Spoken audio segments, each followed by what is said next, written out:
Hello friends, different theories has been given for the structure of atom.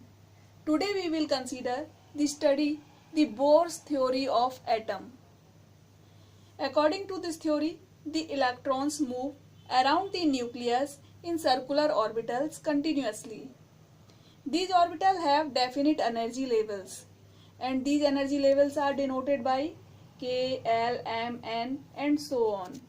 For example, the first level is denoted by K, second by L, third by M, fourth by N and so on.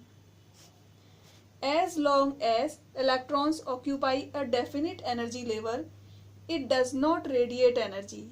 It means it not absorbs or not emit the energy when it is present in a definite shell.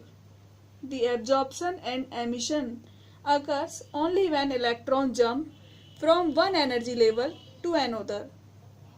For example, if one electron jumps from lower energy level to higher energy level, energy is absorbed. And if an electron moves from higher level to lower level, energy is emitted. As a result of this emission or absorption of energy, we also observe the spectra. The third point of this theory is the angular momentum of electron in a closed shell is always quantized. It means it is the integer multiple of h upon 2 pi. Angular momentum is shown by mvr, where m is the mass, v is the velocity and r is the radius.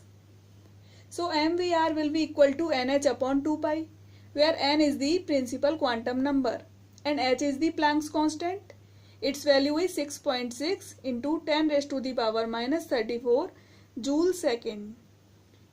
Bohr also gives the radius of Bohr's orbit.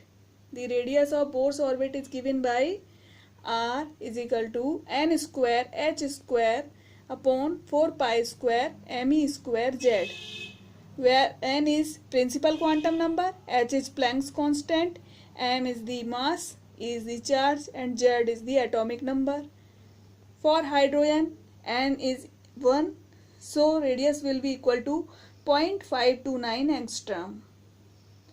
For nth level, radius will be equal to 0.529 into n square. Now, the energy of electron is given by minus 2 pi square m e raised to the power 4 z square upon n square h square. Putting the values of constant, we get En is equal to minus 13.6 upon n square z square electron volts. In this equation, in this formula, the negative sign shows that if we remove an electron from the atom, we have to give energy to it. This is the Bohr's theory of atom. Thank you for watching this video.